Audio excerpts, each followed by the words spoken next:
City of Lawrence Common Council. Today is August 2nd, 2021. It is now 6:35 p.m. and the meeting is called to order. Can everyone please stand for Pledge of Allegiance and prayer?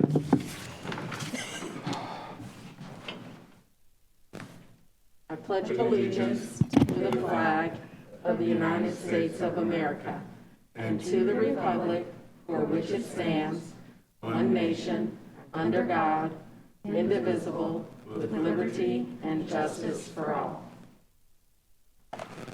Heavenly Father, thank you for gathering us here tonight. Lord, align our hearts and our minds with your love and grace as we discuss our city. Bless our public safety officers who are on shift and keep them safe. Help us to use wisdom as we move our city forward. In your name, amen. Amen. Cannot function with this. Okay, we have a quorum. All counselors are present and accounted for. Next on the agenda is comments of council members and special recognitions or resolutions. Do we have any? Madam Chair, Madam President, I would just like to wish everyone in MSD Lawrence Township a successful and safe day back to school tomorrow. Little ones begin all the way K through 12, tomorrow preschool through 12, and any in our city that also part of IPS went back today. So we just want to wish both school districts a safe and fun day back to school. Thank you. Councilor Zamorov. Thank you, Madam President. I just want to extend a thank you to our city engineer, Cherie, for assisting me and the Lawrence residents to investigate new lighting at 2 locations on Carroll Road, north of 56th Street. Thank you. Any other counselors? Madam President. Councilor Freeman, ladies first, then Councilor Wells. Who does the city of Lawrence have as a caretaker of noncompliance residents with high weeds and grass and violations? Do we still have a code inspector? So I'm going to let, maybe as part of our, Sorry. It was muted. maybe as part of Chief Hoffman's update, he might be able to answer that. If not, we'll have to get the answer from the appropriate person. Okay. Code violations for high weeds is what the question is. Yes, Councilor Wells. Yes, I understood Chief Hoffman would be giving his address during council comments. Would that be correct? And Yes. we can ask him questions Sure, thereabouts. sure. Well, I'll wait for the Chief Hoffman to give his. Okay. Any other counselors?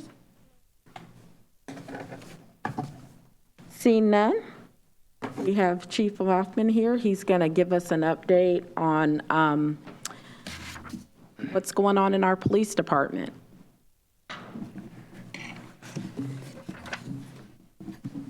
Thank you, Chief. I moved you up in the agenda, so. I kind of thought I was going to go last. And I think you'll appreciate it, because, you know. Okay. Do you prefer to wait? No, I'm good. Okay. And I'll give Chief a brief moment here.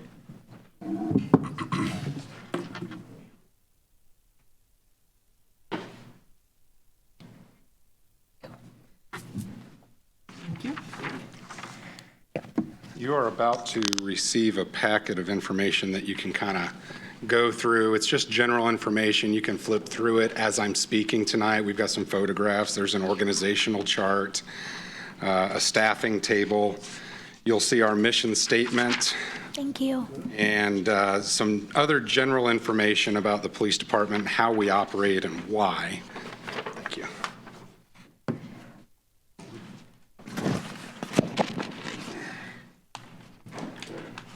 I've decided to kind of focus on 15 different points, but don't worry, they're all probably about a minute each. So I can tell you that It's my understanding, Council President Chavis, that you were seeking and you had asked me for just a general state of affairs of the police department. And I'm grateful for the opportunity to be able to address you. I think it's important for council members to understand what's going on in their city's public safety. And I have met individually with Councilor Whitfield and some others who are members of the Public Safety Subcommittee. So some of this may be a little bit of a refresher for you, but for the rest of you, it's just a general update. Number one, LPD has responded to and initiated more than 35,000 incidents and calls for service so far this year in 2021. In many cases, officers and detectives were able to detain suspects accused of robbery, aggravated assault, burglary, domestic violence, murder, and other major criminal acts in a very timely manner prior to the suspect's escape. We have responded to 5 acts of criminal homicide in Lawrence this year. That's probably the one thing that I get asked about the most because our neighbors to the south and a little bit to the west of us are experiencing an unprecedented level of homicides. So 0 is the only acceptable number in that particular category. But I can tell you that every single one in the city of Lawrence was related to lifestyle choices and involved suspects and victims who knew each other and oftentimes were involved in dangerous illegal activity. The 911 Communications Center remains staffed with 13 full-time employees. We do have 1 vacancy that we're trying to fill. We have 3 part-time employees. 911 operations, if you recall, were implemented as a critical part of the new police station facility. But prior to our new facility, 911 operators were located off-site. So that has been very helpful, has streamlined our operations.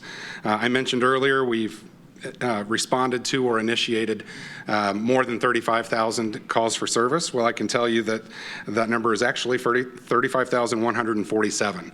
And it's our 911 operators who not only manage those incoming calls and all the radio traffic associated with bringing resources to police officers in the field.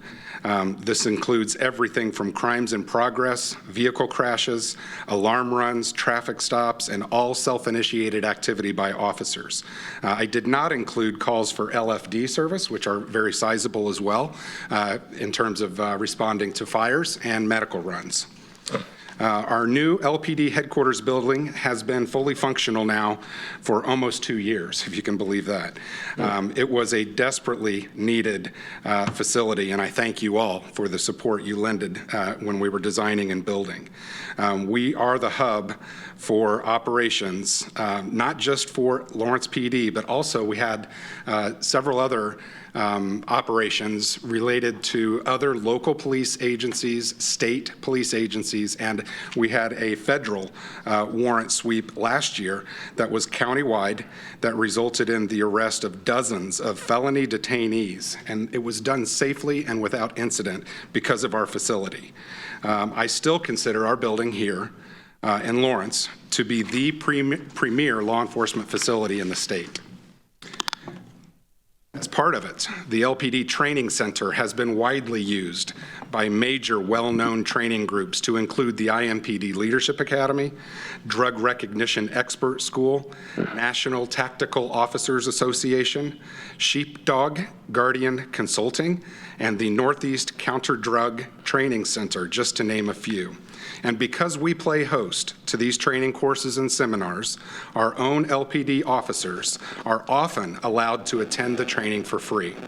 This has resulted in a savings so far this year of $8,665. I can tell you that for 23 of the 29 weeks in 2021, this year, the LPD Training Center has been occupied and 22 separate courses have been conducted in the world of law enforcement training and preparation. And as we speak, right now, there's a night class going on conducted by the Indiana Criminal Justice Institute.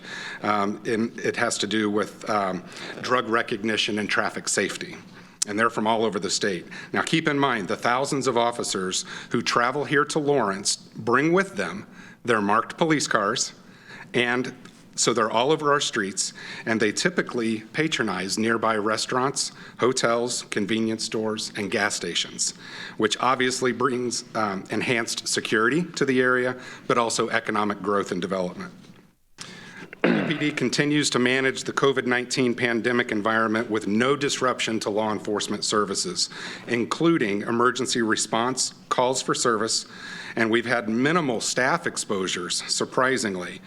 We were really, like everybody, we were very nervous that our ranks would be decimated by illness. And luckily, to date, we have yet to confirm even a single on-duty related COVID exposure or case, which is not to say that our people haven't had COVID. Many have, but not linked to the job they do as a police officer in the city of Lawrence. The next one I'm really proud of. The Lawrence Police Cadet Program is thriving again. Although our membership numbers dropped in 2020 due to COVID, we are rebounding and recently swore in new cadets. You will see them on bikes, on foot, in their ATVs in our parks, our neighborhoods. They attend special events with us, and really anywhere where LPD has a presence in our community, you will see the cadets not far behind. And new this year, very few people are aware of this, but it goes to the question that was asked earlier about code enforcement. We have a very successful and well-received program launched by our cadets known as the Courtesy Patrol Unit. This is a strategy where our well-trained and supervised cadets patrol Lawrence area neighborhoods, retail outlets, and parks to seek low-level, minor ordinance violations such as parking-related offenses, handicap parking abuses, vehicles parked on sidewalks, abandoned or broken down vehicles, or those that obstruct traffic, mail delivery, or prevent emergency vehicles from passing in our neighborhoods. And it's kind of one of those areas that our full-time police officers are often busy doing other more critical tasks, and these kind of low-level things get overlooked, although they are definitely quality of life related. We work with the judge and prosecutor in the Beech Grove City Court, which is where we prosecute Lawrence ordinance violations. And I can assure you everything that these cadets ages 18, 19, 20, and 21, so they have to be older than 18, it's perfectly legal and it's authorized by the judge in Beech Grove. Our cadets take photographs of violations and submit them with the paperwork for the court to act on later. We also utilize cadets to monitor traffic patterns in our parks, and we ask them to be vigilant in spotting violators on our city's, or violators of our city's fireworks ordinances. The cadets also respond to automobile crash scenes to help direct traffic with cones, and on a few occasions, the cadets who hold emergency medical technician certifications actually provided basic first aid to crash victims until the Lawrence Fire Department medics could arrive. They also carry an AED in their vehicle, and they work for us about 20 hours a week, usually in the late afternoon, early evening hours. I personally have received nothing but positive feedback from the public about this initiative. We recently received a grant for 8 new radar speed detectors and 10 portable breath test instruments for enhanced traffic safety enforcement, and 3 AEDs, which are deployed in police cars on every shift. We received a $94,000 grant recently to fund the TrueNarc field analyzers, which these are new cutting-edge devices that allow officers in the field to test unknown substances, including narcotics, stimulants, depressants, hallucinogens, and analgesics, without risking any kind of skin or inhalation risk to the officer involved. And every shift, all 3 shifts, have a TrueNarc device.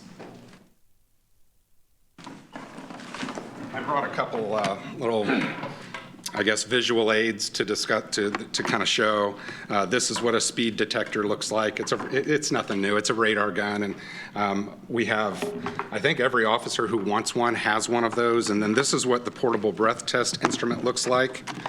And it can be used in the field to give a preliminary breath test where alcohol impairment is suspected. And then, of course, at the police headquarters, we have a court admissible breath test instrument there as well.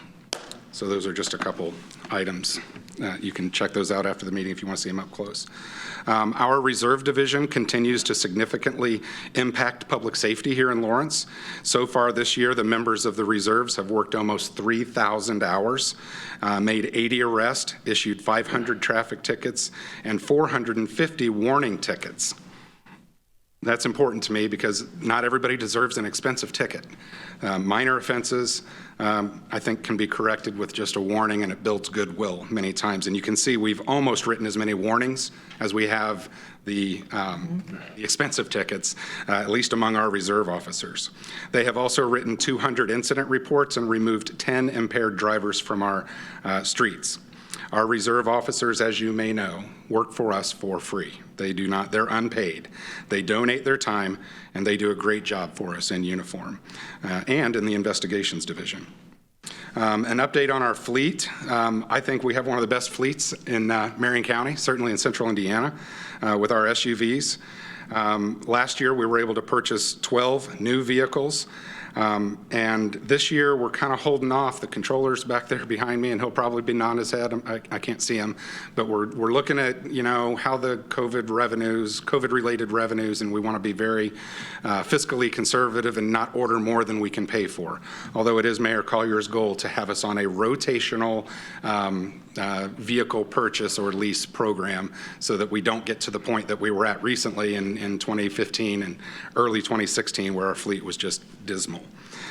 So I can tell you our officers take pride in their rolling vehicles, which most recently have been the Chevy Tahoes, if you've seen them in our community, although we still have a good number of Ford Explorers. Officers take good care of their cars. They don't abuse the fuel usage or the take-home car privileges. And I can tell you, just wrapping up on the fleet, more than 75% of our fleet has been upgraded in the past 3 years, which is fantastic. We continue to plan and monitor public events held here in Lawrence, and so far with no threats to public safety of any kind of credibility. Things like loggers in Lawrence and the Christmas tree lighting, the day-long 4th of July activities, which I have reported to you on in a previous meeting as being so successful. We also have 5K, half marathons, full marathons, and we're just known here in Lawrence for putting on special events safely. The next kind of the big one we're focused on is the Public Safety Community Day, set for Saturday, August 14th. It's a week from this coming Saturday, 10 a.m. to 2 p.m. at Fire Station number 40 at 59th and Lee Road. We have 2 billboards up in the city that are advertising this, and we're hoping for a great turnout. This year's event will feature demonstrations of police and fire specialty units, a helicopter, nearly 40 vendors and organizations set up in booths, free food, drawings for prizes, and the sometimes disgusting but always popular Winging It with Our First Responders wing eating competition. So that's a week from Saturday at 59th and Lee at 10 in the morning.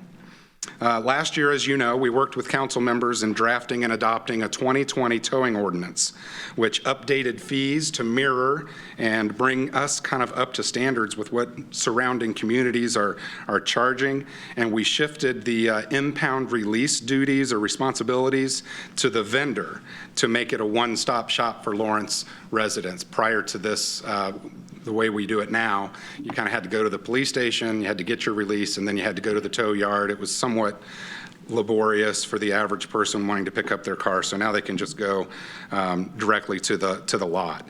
Last month, as you know, we awarded the current towing contract to Zors Towing, who will be opening their Lawrence field office tomorrow for 24-hour service to the department and the community, and it's located just barely east of Franklin Road on 47th Street. Although all vendors submitted reasonable proposals and have good reputations, we felt that Zors would be the best, most responsible bidder for the overall betterment of the citizens of Lawrence and for the city itself. As I have discussed with many individuals and organizations, we will closely monitor things like response times and overall service of Zors to ensure that our expectations are being met and those of our citizens. There is language in the contract that allows us to award the contract to another vendor if we are not fully satisfied. And last year, we towed 1,384 vehicles as a result of traffic crashes, police impounds, and abandoned vehicles. And so far this year, we're on par to exceed that with 753 vehicles being towed as of last Friday afternoon. A few more points and then I'll wrap up. I can't neglect these guys because it's so important you understand. We have 9 volunteer chaplains on our team who are coordinated by our full-time public safety chaplain, Mel Keaton. Chaplain Keaton also provides a wide variety of behavioral health, investigative and resources to people who are just don't quite fit in any other category of people needing help. He's kind of our other duties as assigned chaplain, and he reaches out every single day to people who are in need. He works regular business hours, but he's always on call. And I like the regular business hours because he's almost always either, he's available if somebody walks in our front door in some form of a crisis. Back to our chaplains, they are a resource not only for public safety, but our citizens who are experiencing traumatic incidents such as the natural or unnatural death of a loved one, a serious vehicle crash, injured children, those who are victims of crime, sometimes violent crime, those who are experiencing homelessness or a mental health crisis, or maybe even displaced from their home because of a fire, or like we saw on Saturday morning at Mason Gardens, a speeding truck that drove into an apartment complex occupied by two separate families who were not seriously injured, thank God, but not only the first floor 2 apartments, but the 2 apartments above that were structurally compromised all had to be, transported. And our chaplains showed up to that. So they serve to support our officers who respond to all these incidents. And they also provide support and spiritual guidance and direction to our officers and employees who want that type of support, because it's a tough load to carry every day as a job, as a police officer in this community that we live in this nation. Our SWAT team has a chaplain dedicated just to them. One single chaplain whose job is to provide support to our SWAT operators, because as you may know, they deal with the worst, most violent offenders, and they do it on a regular basis. For the rest of the department in the city, 2 chaplains are always on call 24 hours a day, each and every day. And usually those calls come in about 2 o'clock in the morning. And a lot of times on Sundays, when a lot of these chaplains are trying to conduct their own church services, it's unbelievable. A couple more points. Our 2020 and 2021 hiring process recently culminated with the certification of an eligibility list from which we hope to fill our vacancies. And right now we have, I think, 4. We had 429 people submit interest forms. It was best in the history that I'm aware of. I think probably our participation on Live PD was helpful in getting the word out there about who we are and what we do in Lawrence. But no doubt the social media campaign that we launched, and there's a picture of one of our websites, one of our YouTube videos. There's a picture of it at the very end. Our theme was be the change you want to see. In other words, come join the Lawrence Police Department. If you don't like the way policing is done, help us be the change that you want to see in your community. And that was our model. And so right now, of those 429, after we held a very rigorous physical agility testing, a written exam, board-style interviews, and a very thorough background investigation conducted by our detectives who actually went, as part of many things that they do, knocking on doors of neighbors of potential candidates to find out, and what kind of home life do they have. And they do home visits as well. So as a result of all that, 429 originally interested, we have 13 who are eligible for hire. And we will hire our first a week from today on noon next Monday. We're going to swear in our first hire, who's actually a former Lawrence police officer who went to another agency and found out that the grass wasn't greener. And he's a fantastic officer. We're glad to have him back and swear him in right away. He can almost start contributing immediately. And then the others in late September, they'll obviously have to go through a very rigorous training program in Plainfield, Indiana Law Enforcement Academy. Speaking of new officers, our newest officer is a therapy canine. who everyone around the department knows. Hoss, H-O-S-S, is an 8-month-old Mastiff Labrador mix who began training in early May. Hoss is proven to improve morale and reduce stress around the department. It's unquestionable. I see him interact with our employees almost every day, and he always brightens faces, improves moods of officers and civilians alike. But more than that, because his handler is a member of the state FOP Memorial Team, Hoss and Captain Schneider, Erica Schneider, they immediately deploy and travel to any Indiana community suffering the devastation of an officer who dies in the line of duty. Captain Schneider and Hoss spent 5 days in Terre Haute recently, helping that grieving police department and community get through the death of Terre Haute police officer Gregory Ferenczi, who you may remember is also a task force officer. He was with the FBI. He was assassinated by well, I won't get into it, but he was shot by somebody who had just thrown a Molotov cocktail at the FBI's facility, and he was first there and was shot. But Hoss and Captain Schneider attended the visitation and the funeral and provided a peaceful, calming presence. They interacted with children, including Officer Ferenczi's children, Sergeant Ferenczi. And he is a welcome fixture here in Lawrence for our public safety personnel.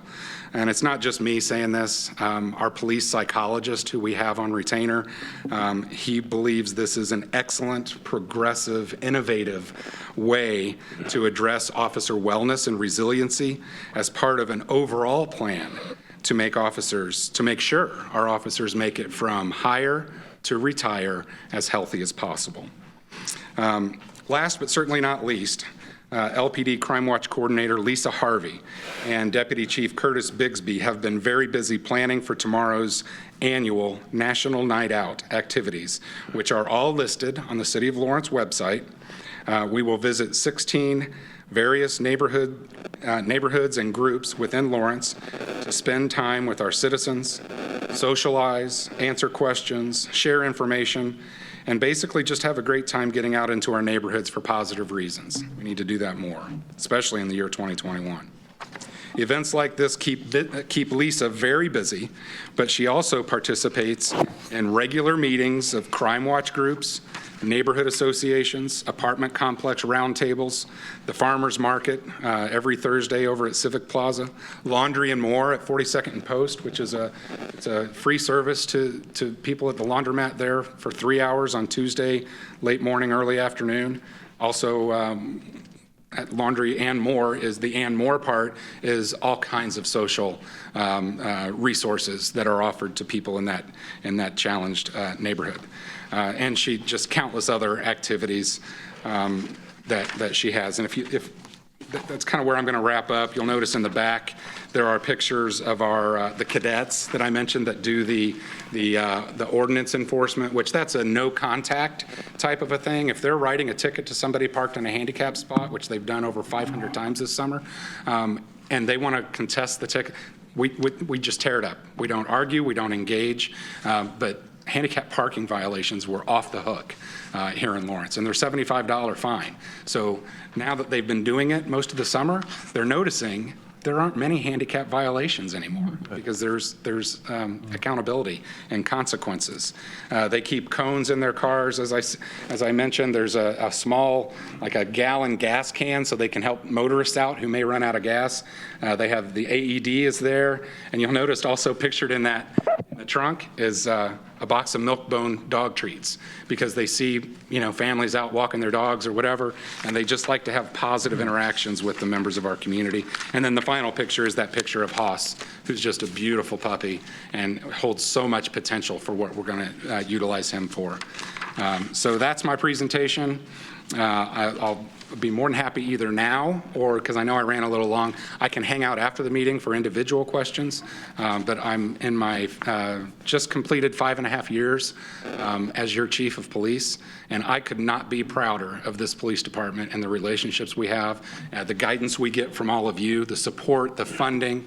It's just it's unheard of, the positive nature, especially in stark contrast to what's going on with many councils across the country and how they are leading their police departments. So thank you all for your time, and I guess it's up to you now if we have questions or. We're going to have, I'm going to open it up for 5 minutes for Q&A. And then if we exceed the 5-minute mark, then feel free to get with Chief Hoffman after the meeting is adjourned. Sure. So I'm opening it up now for any questions for Chief Hoffman. Madam President, Councilor Whitfield. thank you. First of all, I want to say, Chief, thank you so much for your presentation tonight. It was very informative. Thank you.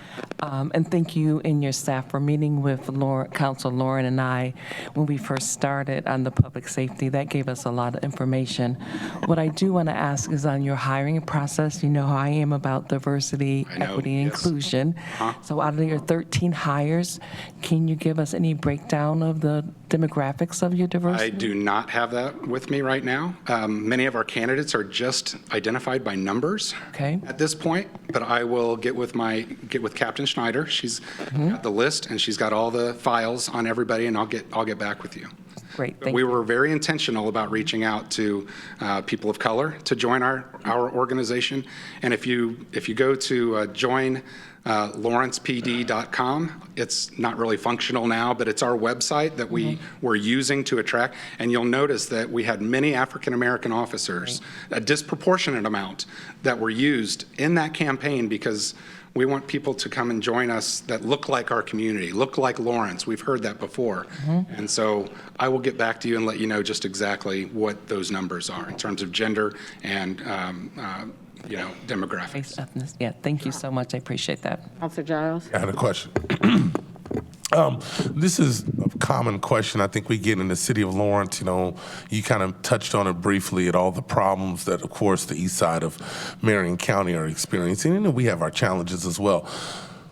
What are, to year to date today, what are the murder, homicide numbers here in the city of Lawrence? So in the city of Lawrence, we've had 5 this year that are what we suspect to be criminal homicides. In other words, those that will likely result in charges.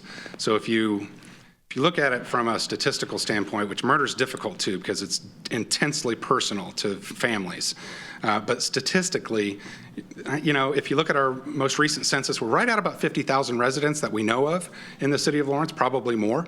So that's. And again, I don't want to marry myself to statistics that I'm going to want to divorce myself from later. But right now, your chances, there's 1 in 10,000 in the city of Lawrence. You see what I'm saying? So 1 murder victim for every 10,000 residents. And again, I agree totally. I agree with you totally, and to the point that people who know me think that I just trying to just take up for the east side. So I want you guys to I think here in the city of Lawrence, we need to tell our story a little more because we're getting bunched in, and I think it sometimes discourages families from moving to our city. And so I don't know how to get that word out, but people think that we're a little worse off than what we really are in the city of Lawrence. That's correct. And I'll tell you, it's a lot of the violence that bleeds over from Indianapolis that lands in Lawrence, and then we deal with it. Right. And again, that doesn't make it acceptable or right at all. It's just we will deal with it. Gotta help market ourselves, Sure, I agree. Chief Hoffman, Yes, sir. if I may, please. Councilor Giles, you have the floor. Thank you. I'm going to I got 2 issues, and I'm going to run them both all together, and then you can address them once I get this all out there. The first one is the drag racing, the Lawrence Park race car party thing that they're having. Was it June the 5th they had one? They had the donut contest, and, the thing just went crazy. And then they had another one again like 2 weeks ago, and Mel Keaton was at that one. And my concern is with these people seeing the fact that they can get into the park and not have to pay any fees, they don't have to do anything. They sell, there's vendors selling. they're basically got the park carte blanche, and then they roll out onto Franklin Road with their donuts and their drag racing and their. I watched the guy do a wheelie from the north end of the park all the way down past Mars. It was pretty impressive, but I was on a powerful motorcycle. But all this is incredibly dangerous. And with Mel Keaton there, and I understand he was there to do security to a private party, but these guys probably didn't know that. And I asked Mel, I says, why aren't we doing something? And he says, the police are all tied up someplace else. And I talked to the shift commander. Shift commander told me the same thing. So my question on this is, and I've already spoke to the state police and I spoke to Marion County Sheriff's Department, if our police department is tied up, why can we not seek help from these other agencies? Because state police was real concerned about on Franklin Road, the aerobics, aerobatics, and, car drag racing and crazy stuff that they're doing. So with that said, my other concern is the towing, and because both of the old vendor and the new vendor are both in my district. And the new vendor, I was understood from a text message from you that they were going to be in effect some time ago, but as of to date, they're still not, so I'll be looking forward to seeing them in effect tomorrow. But I watched the Board of Public Works meeting, and I didn't actually talk to you. I got an email, and I got it here. I'd be happy to show you after the meeting, from Larry Calloway, who states that there needs to be a variance of use for them to have a towing facility on that property. My other concern was, it was brought up in the Board of Public Works, is the fact there is no running water in any of these buildings, and that these people are going to be there 24/7, and it was suggested they use a porta-john. I don't want somebody using a porta-john in my district, for a business for 24/7. I've got from the Board of Health, well, actually it's from the IOSHA, 7 pages of why that's not a good idea. And IOSHA weighed in on it, quite extensively. The other thing I have is, I have a bill that was given to me that was like 5 days from this company after the fact. And if I give you this, and also I have the fees and charges that given forth by the Common Council. And if I can give you these, if you can tell me that these are in order, because they don't look like it to me. Okay, well, while you come down, I'll touch on both topics. So, Chief, I'll go ahead and give you a minute or two just to answer those questions, and then we're going to move on in the agenda. Okay, so as far as the park and reckless driving, obviously a concern in our city parks. We don't want reckless driving. We are in much closer contact now with the Parks Department so that we have advance notice when there is a party planned that's been permitted. Literally, a permit was issued to them, not just permitted. So we are going to be paying more attention to what's going on with the permitting process in our city parks. I have also, as a result of the 2 separate incidents, the first one, by the way, the cars doing donuts, we tracked them down. They live in Franklin, Indiana, and they have been advised consequences of future actions like that, and we haven't seen them since. The others, I've got a late summer initiative going on Friday, Saturday, and Sunday nights from 5 p.m. to 9:30, where we are paying officers overtime to monitor the park so that they will not be taken away by more critical incidents. They will be on the park, and so if there's nothing going on in the park, which a lot of times it's a quiet Sunday afternoon, then they will be doing traffic enforcement on Franklin Road, with the emphasis in this case of writing tickets, because there is a known problem in that stretch, and we hope to shut it down. That's going to be every Friday, Saturday, and Sunday in the month of August, and then we will reassess. It is important to us. I know you reached out to your constituents with my cell phone number. I would love to talk to them and let them know what's going on. They just haven't reached out to me. I'll be happy to meet with them in person at my house or theirs. Turn around. Okay? All right. Good. They got to hear it firsthand, so that's great. My phone hasn't been ringing, but I'll be more than happy to speak to you all afterwards. Thank you. Okay, yes. As far as the towing is concerned, ZORS was actually not expected to start until yesterday, August 1st. That's when their contract began. So they've been tasked with building an ADA-compatible ramp so that wheelchair-bound individuals or disabled people can get up to their office window.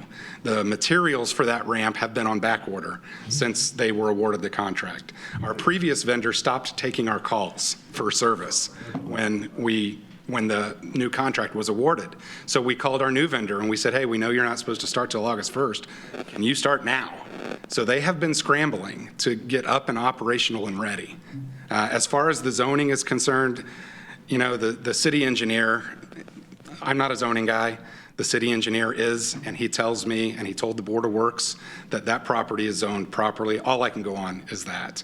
As far as the Board of Health is concerned and porta potties, you know, I don't think anybody wants a porta potty permanently in their district. I wouldn't want to live next door to that, but I'll talk to the owners of Zoars and see what their plan is. But I know starting tomorrow, they're going to have employees there for 24 hours a day, 7 days a week. So they're going to have some sort of facility for their employees. As far as the public is concerned, I don't think they're required to have a bathroom for the public. Most people don't want to go to the bathroom at a tow yard lot anyway. So I will definitely look into all that. I will look into these for you as well and see what the issue is with these bills. And I think that's the best I can do right now. Well, thank you, Chief. I appreciate it. I'm going to have to move us along, but he'll be here for afterwards, Counselor Giles. Thank you. Okay, thank you.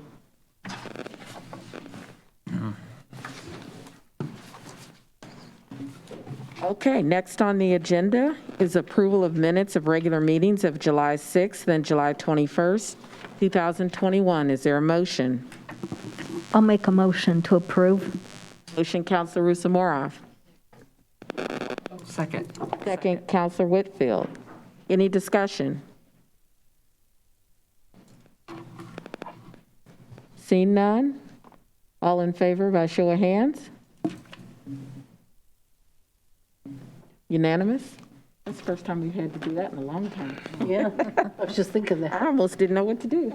I made roll call sheets up, but I guess we don't need them. Next on the agenda is signing of vouchers, approval of claims, and authorization of payment. Is there a motion? Make a motion to approve. Motion, Counselor Chevlot. Is there a second? I'll second. Second, Counselor Russell. Any discussion? Madam Chair, I'd like to bring up a couple points that we discussed at our Finance Committee. Okay, That's right. okay. So at the last Finance Committee and in the previous meeting, you might remember that we discussed Ice Miller and that the vouchers that were submitted went over a $25,000 threshold that we as a council had set. Here recently, I believe our controller went back and renegotiated some of those vouchers and got it to where what is due and what is paid on these claims for approval is under that limit at $24,000. Okay. And then also we have another voucher from Structure Point, or another claim for approval from 2020, ranging from April 1st through May 31st, 2020, 6/1 to 6/30/2020, and 7/1 to 7/30/2020, that total approximately $158,000. And there were some questions about that, and I see Structure Point's in the audience. Did we want to try to get some comment from Yeah, them if it's, regarding?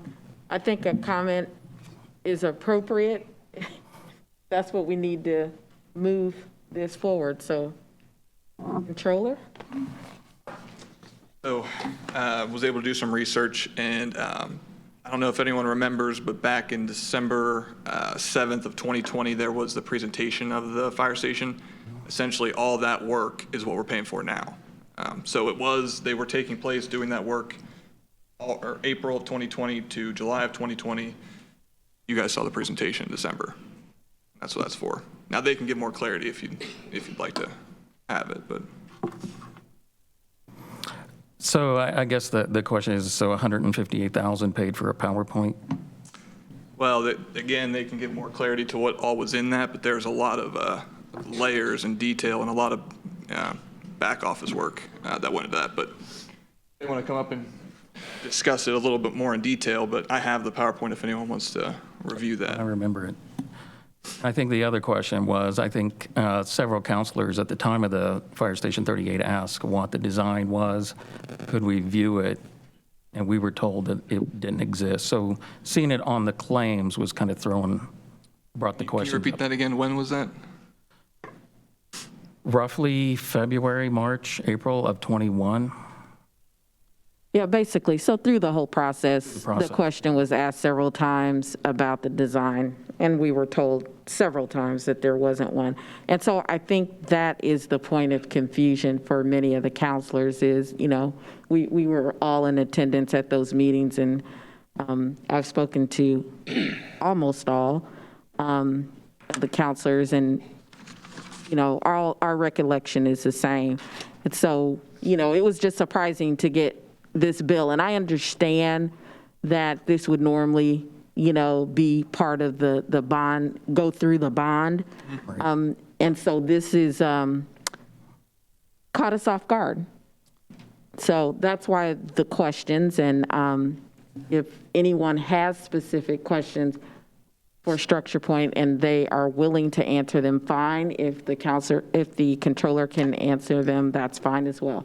I would have one more question, then I would also just ask what budget line the 158,000 comes from, since it was probably earmarked to come out of the bond, so what? Yes, we discussed this in our. We did, but Our nobody else one-on-one, was that last week? Or this week? So I had to pull together some funds quickly through the Controller's General Fund, so normally what was used to shore up the pension benefits fund.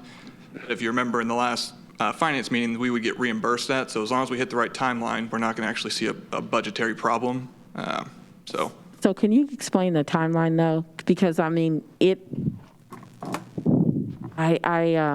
concerns me that over the past nearly 6 years, our number one area of risk in our budget is retirements. That's been said every year when we go through budget. And so I'm very concerned that we're taking this out of retirement, and if we would have an officer unexpectedly, you know, have to retire, an unplanned thing, right?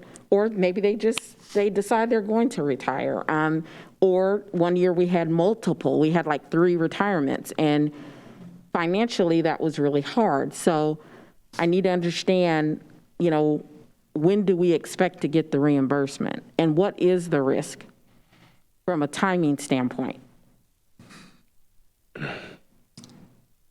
yeah, that'd be a good Structure Point question to know.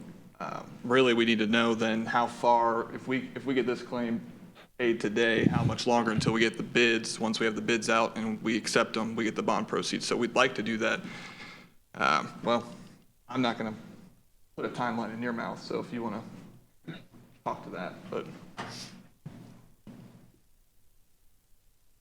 So if we were to start or continue with the design process now, we are looking, kind of starting now and probably having the completed design by the end of the calendar year. We'd go through a design development process. Armand rechecks the price to make sure that the design is still holding true to where the current budget is set.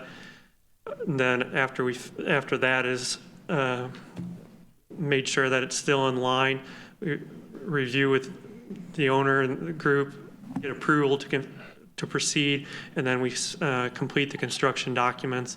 And based on looking at the time frame of that would put us right at the end of the year, so they'd be able to bid out through January of next year and have bids in probably in the February timeframe.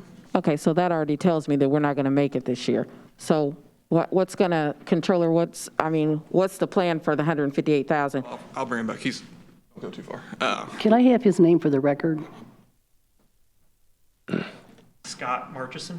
Okay, thank you. So if we had, I guess your question would be, if we had an unexpected retirement from the police department, right now, those leave balances are paid out of the department's budget. So we do have a budget in there and the personal services for that. The pension benefits is, I can't remember the year, you actually may recall when there was a change, I think, in the pension structure, and that is for retirees from quite a long time ago, and some of their benefits. So that's not current retirements. So, you know, we do run a bit of a risk, but we wouldn't have much of a problem, especially if we know we're just going to, you know, do that transfer that fund in February of next year with a reimbursement. So how are you going to cover the risk if the unexpected does happen? I mean, I'll have to pull up that pension benefits fund, but I don't think we're going to have, I mean, you'd have to have a lot go on at that time. So, I mean, I can go back and double check that for you, but I don't think we have a risk of $158,000 coming out of that fund right away. We shouldn't have any issues. You haven't seen some of them pension payments. Go ahead, Councilor. Sorry, all right, come, no, well, I'm gonna get you back here and then go backwards over this a little bit. Why don't we pull an why don't you ask for an appropriation of funds to cover this? That's what I was going to ask. I mean, we could, it would just take longer. I mean, Right, but that's the proper process is when you want something outside of your budget, you ask for an additional appropriation, we have the money in the reserves. So instead of trying to skirt the process, let's just go through the proper channels and nobody's at risk because we have plenty of money in the reserves. Yes. oh, if you guys would like, we could move forward and I could bring an addition. We would prefer that because we really do not. So, I do not, hold on one second, because I do not feel comfortable taking it out of the pension. I would rather do an appropriation. Yes, Councilor The Jones. next thing is, if we're taking an appropriation and then this is professional services, that's a contract over, we have no contract, it's over $25,000, then there's no contract. So I was first told that I really didn't have a design that was done enough at a level where Garmon could give me accurate pricing. Structure point. No, I didn't have a design by Structure Point that was done at a level that Garmon could give me really detailed pricing on the police station before we signed the lease. Right? But so what I thought, in my ignorance, and everybody up here thought that, no offense to you guys, but we did not realize that the information that we got in December was 150. It was downplayed the significance of the information we received in December. So to see a $156,000 bill come, and then that money is supposed to come out of a bond, that's professional services. You're asking me to take money, for us to approve money to come out of a pension. You're not going to go through the appropriation. You're not asking for the appropriation. Then when you do go to appropriation, we don't have a contract, because that's a long way over professional services, over $25,000. So I'm sorry, I'm speaking for me. I feel like you guys are not prepared, and there's a lot of other things that we need to do before we pay this, because we want to do it right. We're going to get paid, but we want to do it right. That's all I have to say. Thank you. Madam Chair, can I ask a quick? Tyler, can you, you and I, again, in the conversation you referenced that this didn't happen with the police station. Can you maybe update all of us as to why the police station was a little bit different? yeah, so with the police station, we did go through with a band process. I think things were a little more, we'll call it normal back then. So rates weren't, you know, subject to change at any moment. In this particular instance, whether you could agree or disagree on the risk-taking in terms of rates, but if we went with a ban, and let's say it was a 2-year ban, rates could go up to 6% in the next 2 years, and that would exceed the resolution. So the goal was to do this kind of as quickly as possible, and we were kind of asking Structure Point to do us a real solid and hold the invoices so that we could get to bidding, so that we could then, once we get the bids in, basically go to the bank, we know what it's going to cost us, we need those bond proceeds. Nobody told us that in April. I wish you would have gave us that explanation in April, Well, then we wouldn't have been there. And I know that they might have preceded you, but it's your responsibility, so I don't, that's why you're in the hot seat. That explanation in March or April, when I was asking for it, it disappoints me. It really disappoints me. Madam President, may I ask a Councilor couple of Whitfield? questions? Thank you. Is this $158,000, is it one payment? How many more of those are we expected to see before the bond or the bidding? I would need to see that, but I want to clarify, there's 2 invoices on there to Structure Point for, I forget what the other 2 things, unrelated to the station. So the fire station piece was like 157, but I want to just clarify that it's one check, but it was 3 different invoices, just to clarify. But to my knowledge, we won't see another invoice until you get us to bidding. Is that? Yeah, I'll let you. We typically bill our services monthly, and there are set at each end of each phase especially, so the end of design development and construction documents is when we typically look for payment, but we bill monthly along the way, so you can see process and percentage of completion based on our invoices. So I'll that bill still us, didn't though. give me, a precise idea if we're going to be at this point again in another month or 2 months. Second point is, you mentioned in your conversation that you asked them if they can hold the invoices.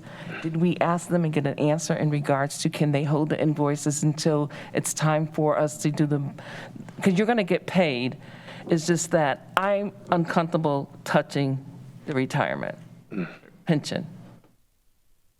Can you guys do that? Can you basically do the construction documents, get us to bidding, and let us get the bond proceeds? And if we get this, I don't think that's a decision you could. It's not, I don't have the authority to make that decision.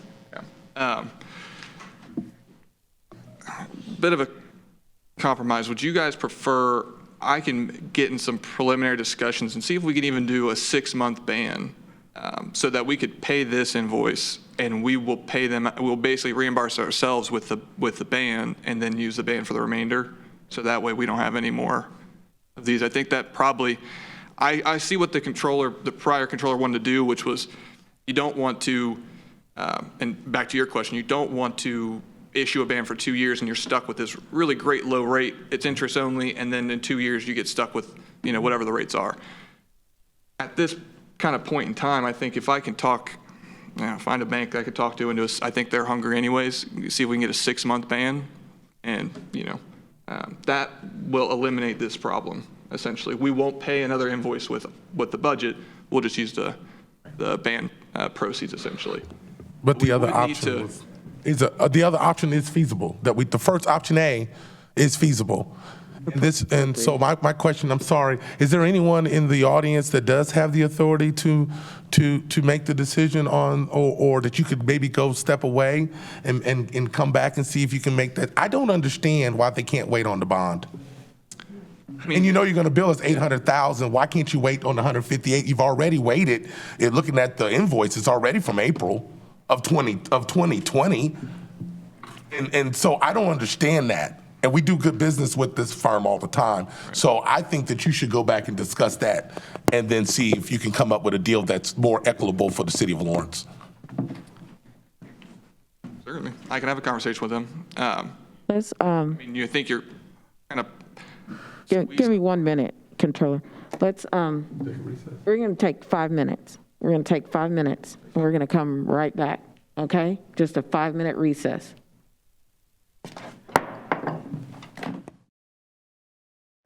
Okay, we're going to go ahead and proceed. I'm so sorry. I appreciate everyone's patience, but there's a lot of value in communication and conversation, and I think if we can take a few minutes to work through things, I think we can get to a solution. So I do appreciate everyone's patience. So I think we might have an update based on some conversations from the controller. You have the floor. Yes, so after speaking with them, I almost don't think it'd be fair to make them wait more to pay their subs because they're kind of, in essence, loaning us their work, and it has been a while. I think, after our discussions, a ban is probably the best bet. I think we could go ahead, if you guys are comfortable, we could pay this invoice today, knowing we're issuing a ban and reimbursing ourselves, and that will cover the rest of the costs. And Councilor Giles had a great question.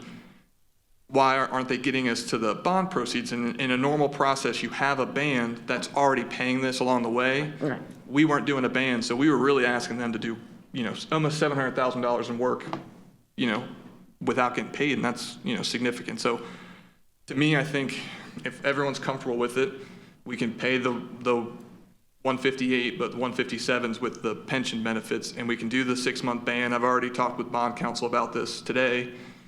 I think we can get that done fairly quickly, reimburse ourselves, and get the process, rolling in the proper fashion, if everyone's comfortable with that. So just for one quick question, so how quickly do you think the reimbursement, it would be a couple months?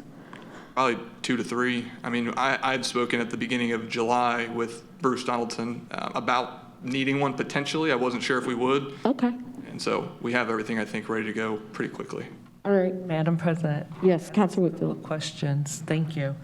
So if we were to move forward with this 6-month ban, how much will you be requesting funds for?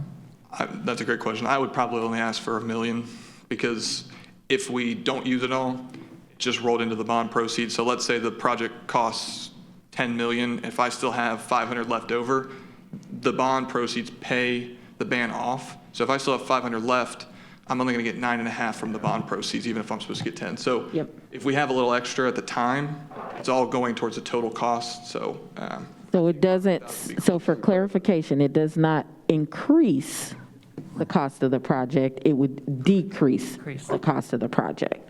May I ask another question? Madam President?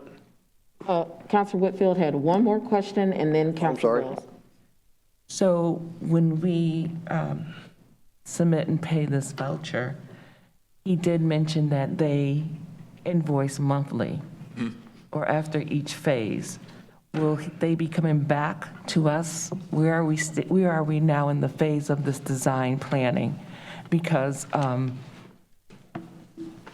want to make sure that they get paid. yeah, that's a great question. So Appropriately. this total was for the schematic design. The next phase is the construction documents. That's when it gets really thorough. So potential contractors could see how much it will truly cost and what their work will be. That's going to take them a little bit of time, but they won't have to come back. If we do the ban route, they don't have to come back here. So we won't, I don't know if you'd like seeing them, but they won't be back for a while.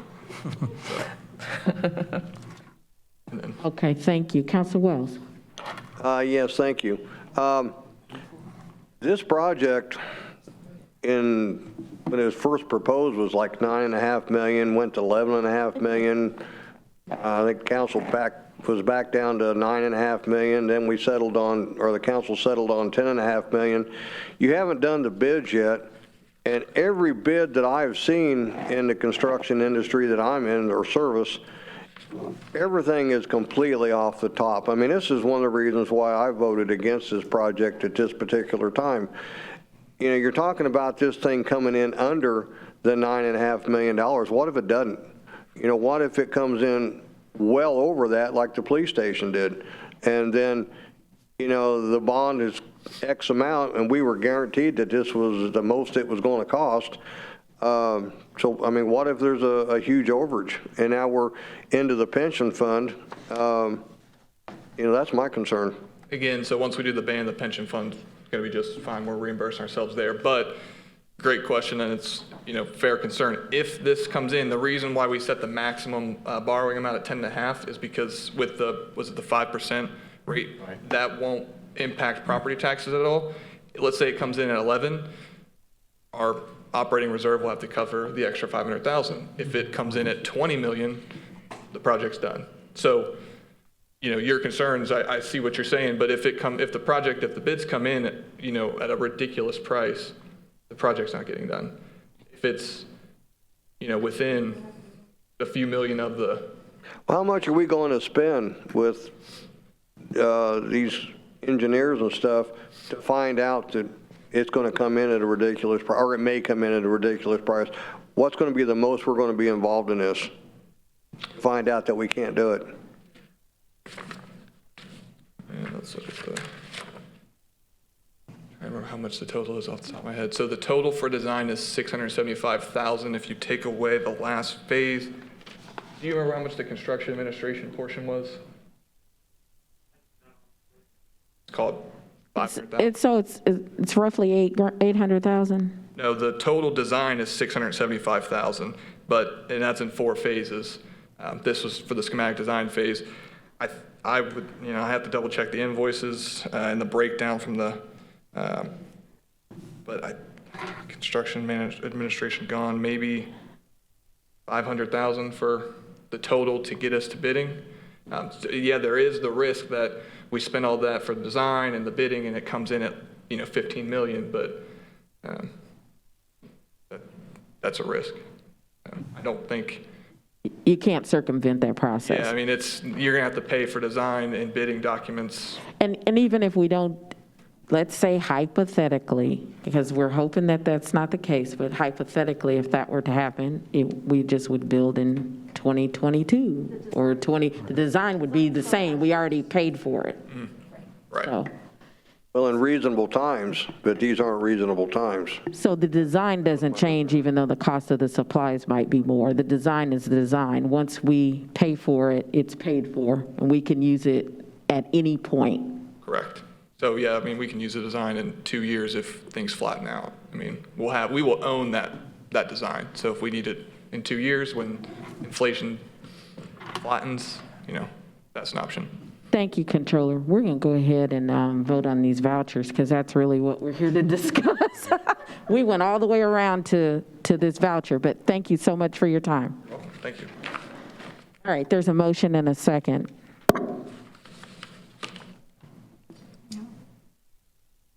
And we've had discussion. All in favor by show of hands to pay the vouchers? 9. Opposed? Abstention?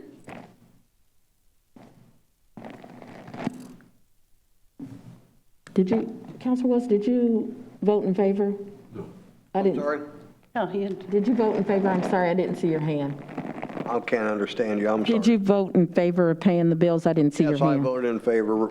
Not happy about it, but I voted in favor. Okay, thank you, Counselor Wells. Motion carries unanimous. All right. All right, next on the agenda, we have reports of committees, finance.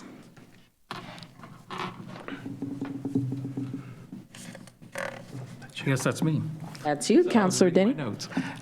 So along with the vouchers, the Finance Committee met the last week, and we discussed the resolution that's before us tonight, which is the approval of the collective bargaining agreement between the City of Lawrence and the Lawrence Professional Firefighters Association. I see the president of 416 is here, so he may be able to answer some questions on that, but the Finance Committee recommended unanimously for us to approve that. It involved the raises between now and 2024 retroactive back to January of this year, and some new retirement plans matching for our 457 plan. Okay. Thank you. Any other updates? Those were the only two. We discussed the vouchers and then the contract. Thank you very much. Next on the agenda is unfinished business, resolution number 11, 2021. Madam Chair, I'd like to make a motion that we approve. did you want me to read it by title? Oh, I'm sorry. I thought I heard it read. Resolution 11, 2021, introduced by Councilor Chavis, a resolution of the Common Council of the City of Lawrence, Indiana concerning approval of collective bargaining agreement between the City of Lawrence and the Lawrence Professional Firefighters Association, Local 416, effective January 1, 2021. Now I'd like to make a motion that we approve resolution number 11. Motion, Counselor Denny. I'll second. Second, Counselor Russell. Any discussion? Seeing none, all in favor by show of hands? Motion carries unanimous. Congratulations. Next on the agenda, we have new business, proposal number 6, 2021.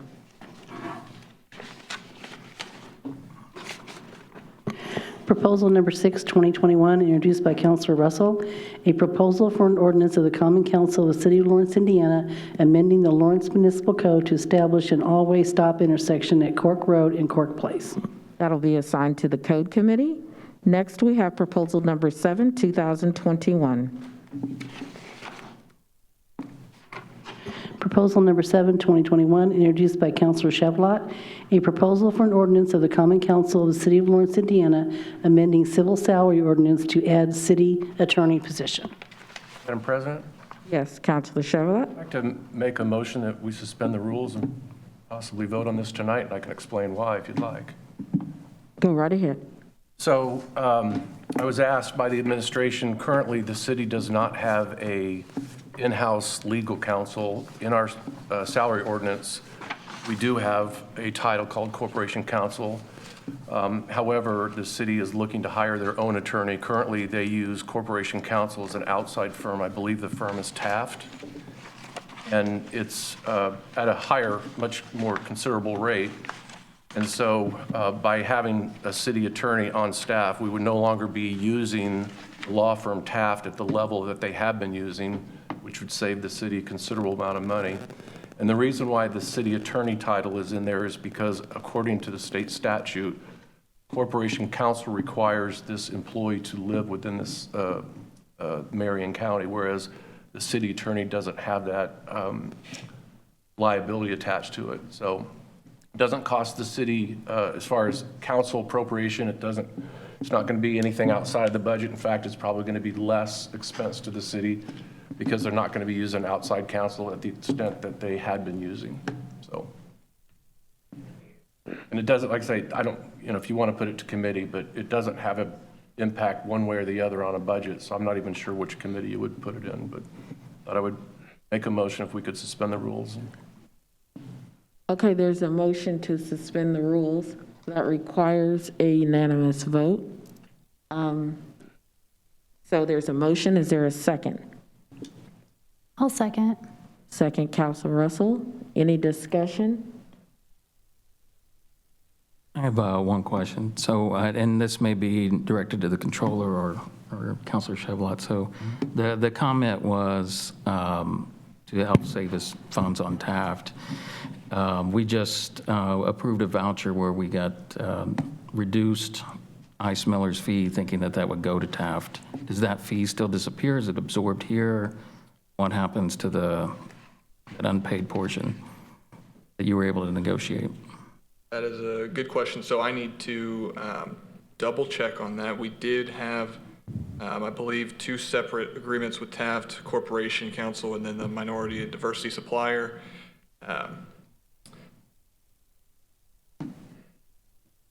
Before you guys see an invoice, I want to get you a contract in place, even if, like we've discussed, we don't exceed the 25,000. So, but we haven't gotten an invoice yet, but there will be a few months of Corporation Counsel and Minority and Diversity Supplier on that.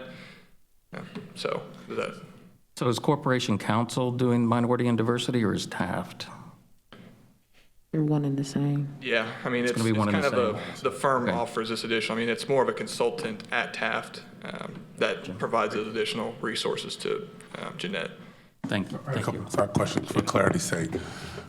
So are you saying that currently Taft is our corporation counsel?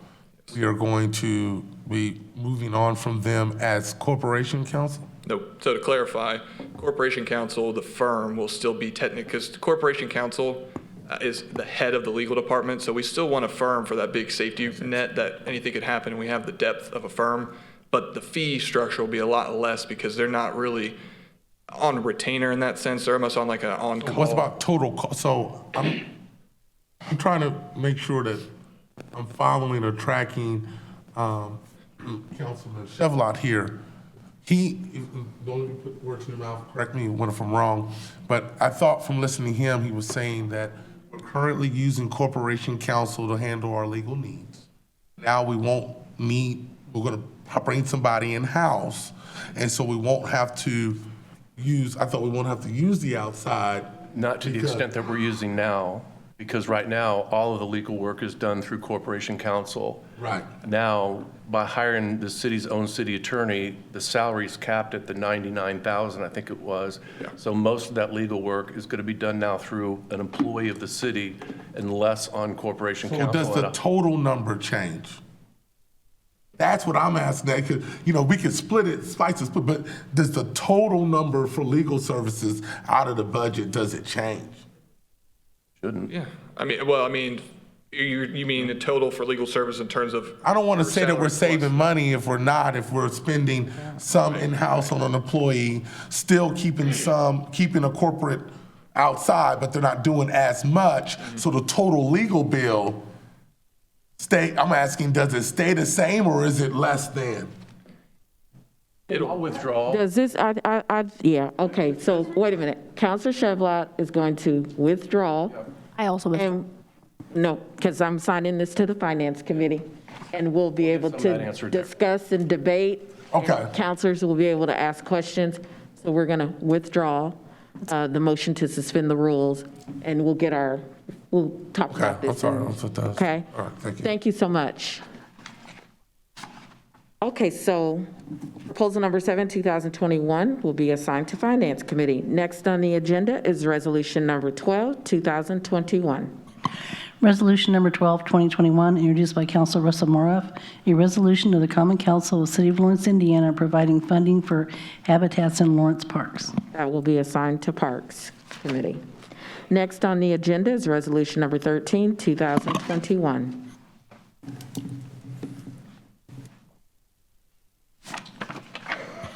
Resolution number 13, 2021, introduced by Councilor Chavis, a resolution of the Common Council of the City of Lawrence, Indiana, concerning approval of collective bargaining agreement between the City of Lawrence and the Fraternal Order of Police Lodge 159, effective January 1, 2021. That will be assigned to Finance. Next on the agenda is resolution number 14, 2021.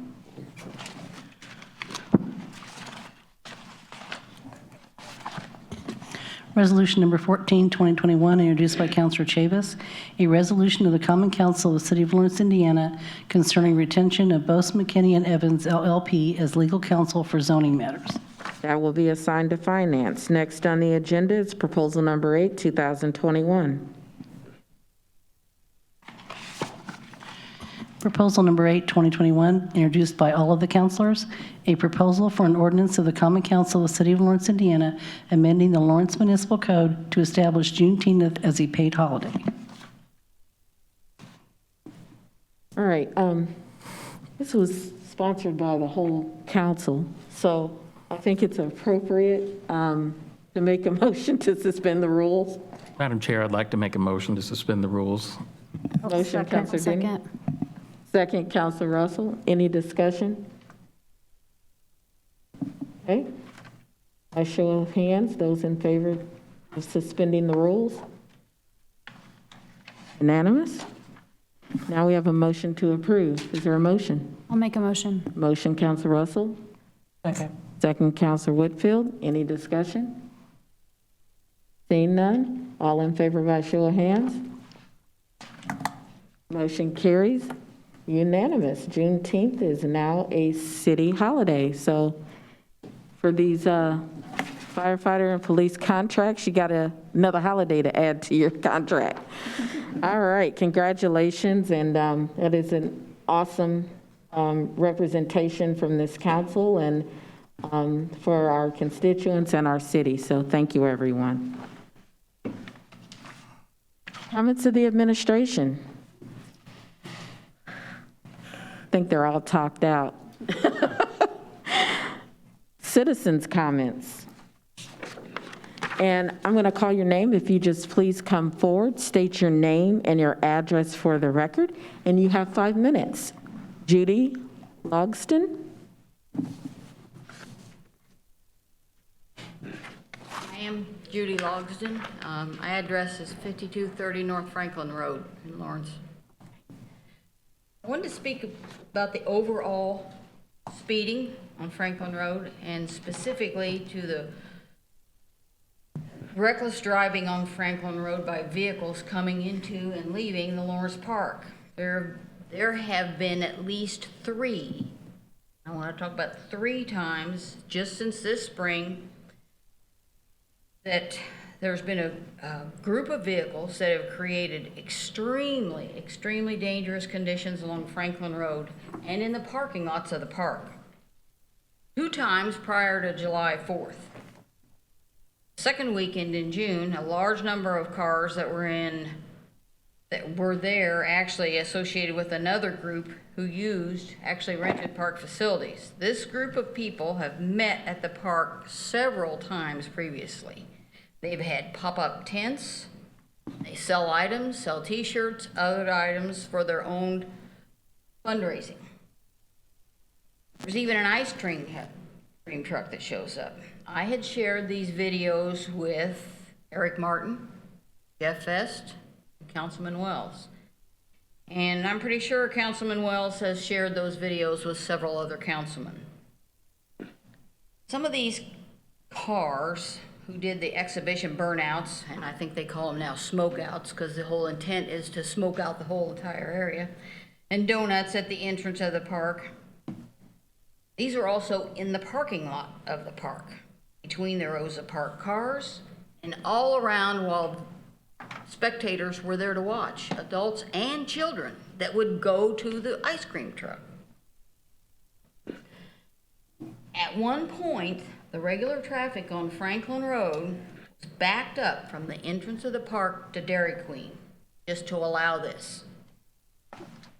If you notice, go down Franklin Road, those marks are still in the street. Still. There was another incident prior to June. I didn't make note of it at the time as about the date, but I know it was the same group. Didn't think it was going to become a pattern at that point. But the most recent incident was July 24th. Same people, pop-up tents, selling items, same ice cream truck shows up towards the end of the day. And many of those same distinctive vehicles, they're very distinctive, they're easy to spot, they were there. Can't miss them. They did this exact same activity as before, burnouts, donuts, smokeouts. It seems to be, or what they have established, they would do an exhibition drive-by in the parking lot. They do drive-by for a loud rev of engine to get attention, and then just flat burn out all the way up Franklin Road, as well as again in the parking lot. Burn rubber as far as you could make it, and far exceeding the speed limits in both directions, north and south on Franklin Road. This was just July 24th. I want to make note, Councilman Wells mentioned it, there was a marked Lawrence police car in that parking lot for most of the time that this went on, 4 hours again. Now, that police car did at one point pull on the sidewalk with lights on. He was totally disregarded by the group that was there. They paid him no attention whatsoever. He still proceeded. After a while, I called in, and I actually called Councilman Wells on that day too to come witness what was going on again. Only then, and after then, when we called police again and Councilman Wells called, did any other officers show up. Now, I know that officer that was in the park was there as park rules require to monitor because there was a wedding reception. But I know he's got radios in that vehicle. Surely he could have called for somebody else to come, and those speeders would have been apprehended. I know Franklin Road's one of our main thoroughfares. There's many cross streets, many entrances to neighborhoods there, many entrances for businesses. I think it's just literally a miracle that there's been no accident yet to date, if you could just see some of this activity that's going on. Speeding and reckless driving just has to stop. It's gone on for far too long, and it's an established pattern. I am thankful for the obvious police presence that has been on Franklin Road since this past week. There's been a lot of tickets handed out. I'm sure it must have paid for what, if it was overtime or not, but that was going on. I would plead to you and to the police department to make sure that presence continues. The park's going to be there after August, so I'm sure it's going to be a gathering place again. So the timeline can't stop just for a short period of time.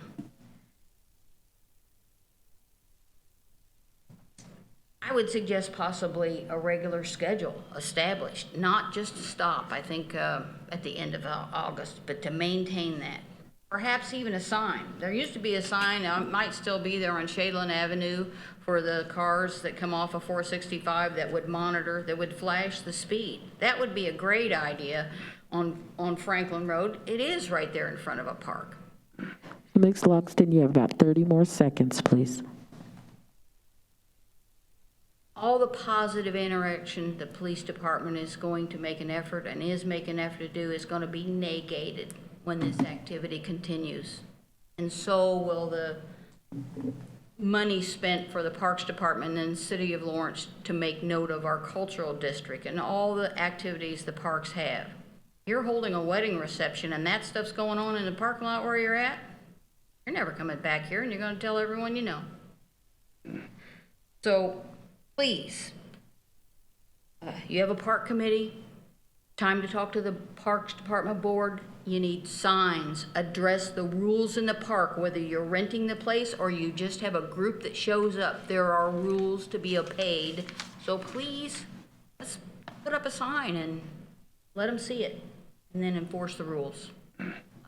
It would be safer for all of us. Thank you so much for your time. Next, we have Bill Barron.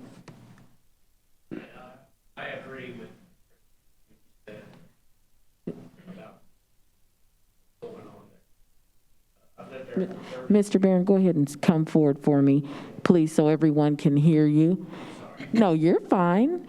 And just state your name and address for the record, please. I'm Bill Barron, and I live at 5222 North Franklin Road. Okay. I've lived there for 30 years, and I think the park is for the public, and I think what's going on there, they're doing it when there's other groups in there where they blend in and nobody will notice it. But when they block off the street and start going 90 miles an hour down that street, there was a Little League game, not a Little League, a practice going on. And they're just now starting to get the Little League back because they had more teams. They've had a tournament this year, and it's that the park is good for the kids. It's not for those people doing that. And I just am very concerned that somebody's going to get hurt, especially with the motorcycles. They'll come out of there, they'll do the wheelie all the way down past Dairy Queen. And it's just not right. That's all I got to say. Thank you so much for your time, sir. Thank you. Next, we have Colleen Morgan.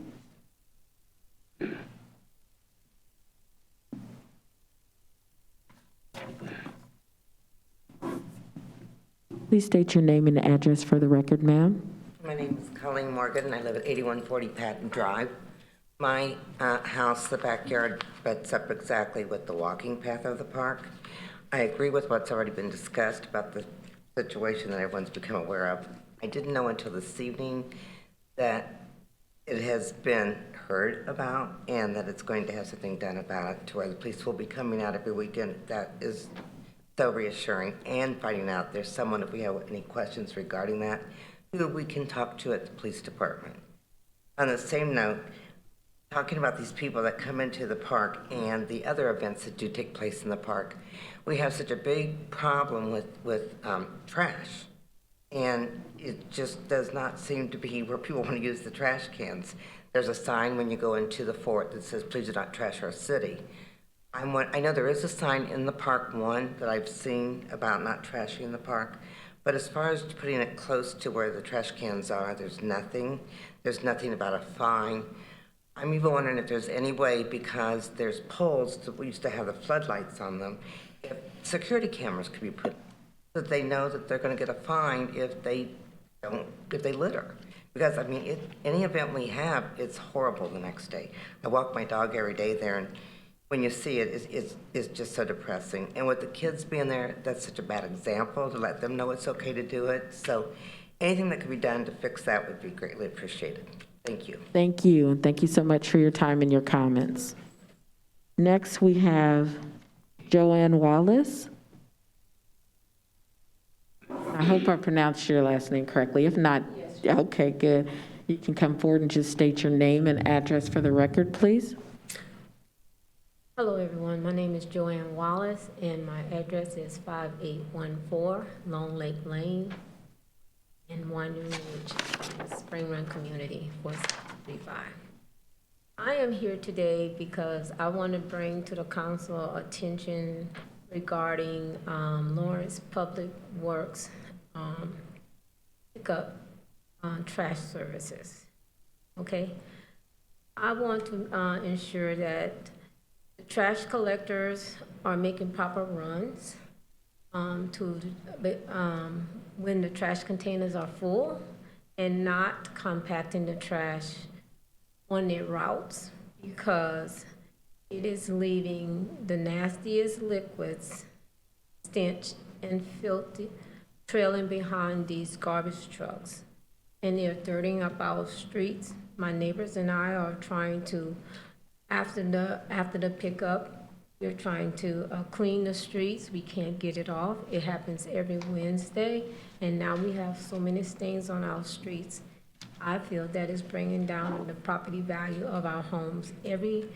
Everywhere they stop, if they do not properly make the runs to empty those containers, and they are compacting that, it is having it is a sanitary issue, and it's also an environmental hazard in our neighborhoods to have that type of environmental waste all along our streets. I have a video if you want to see the stains that are in front of our homes, and this is happening so much that we cannot even remove the stains just by trying to hose it down anymore.